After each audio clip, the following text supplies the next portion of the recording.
What if everything in science, I mean, from the biggest stars in the sky to the tiniest thoughts bouncing around in your head, is actually part of one single magnificent story? Well, that's exactly what we're going to explore today. This grand, unifying idea that connects every single bit of scientific discovery. Okay, so we're not going to start with some old theory. We're starting with something that's happening right now. This quote here, it's from research where scientists could literally read a paralyzed person's intentions just by watching their brain cells. And I want to stress that, not their movements, but the thought of moving, their actual intention. So how on earth can we do that? All right, so here's how they pulled it off. They used these tiny little silicon chips to record the activity of just about 100 nerve cells. And that information, that pure data straight from the brain, was then used to completely bypass the damaged spinal cord and control a robotic arm directly. It's the ultimate bridge between biology and technology, right?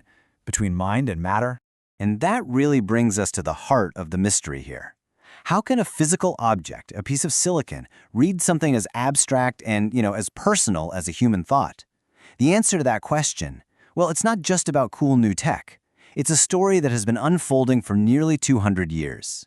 Okay, so our journey to an answer starts way back in the mid-1800s. You gotta picture it. Back then, science was kind of like a bunch of separate walled-off kingdoms. You had physics over here, biology over there, and they didn't talk much. But a few brilliant people were starting to dream of something much, much bigger, a single, unified empire of knowledge. And our guide on this quest is an amazing woman named Mary Somerville. She was a self-taught mathematician and astronomer, and this is incredible, at a time when women were literally barred from even sitting in on lectures at the Royal Society. She was an absolute visionary who saw what she called a golden thread that connected all of science. So, in 1834, she publishes this totally revolutionary book. Its name says it all, On the Connection of the Physical Sciences. And her central idea was this concept she called connection. She basically argued that things like astronomy, physics, and geology weren't separate subjects at all. Nope. They were just different dialects of the same fundamental language of the universe. Now, her first connections were surprisingly simple. For instance, she just pointed out that the laws for how sound reflects are exactly the same as the laws for how light reflects. And while that might seem kind of tame or even obvious to us today, back then, wow, it was a totally radical idea, and it really set the stage for a massive explosion of discovery. Because right after Mary Somerville planted that seed, science just went through this period of incredible unification. It's like fields that seemed to have nothing to do with each other didn't just connect, they literally crashed into each other, forming these entirely new continents of understanding. It was a total chain reaction. In the 1840s, scientists figured out that heat, motion, and even metabolism were all just different forms of one thing: energy. Then in the 50s, Darwin's theory of evolution slammed geology and biology together into one single story of life. A decade later, Maxwell proved electricity and magnetism were two sides of the same coin. Then came 1905. Einstein hits the scene and unifies mass and energy with E equals mc squared. And in 1953, we get the discovery of DNA's structure, which finally connected chemistry directly to biology. With every single step, another one of those walls just came crumbling down. And just to be clear, these weren't small steps. Take James Clerk Maxwell. His whole concept of the electromagnetic field was so profound, so game-changing, that it put him right up there with Newton and Einstein. I mean, these weren't just little findings. These were fundamental unifications of how reality itself works. So, after unifying the cosmos and the forces of nature, where did science turn next? What was the next great challenge? Well, the answer was to turn inward. The final frontier for this great convergence isn't way out in space. It's right inside each and every one of us. Today, that great convergence is happening inside you. You've got genetics, which is mapping out the very code that builds your body.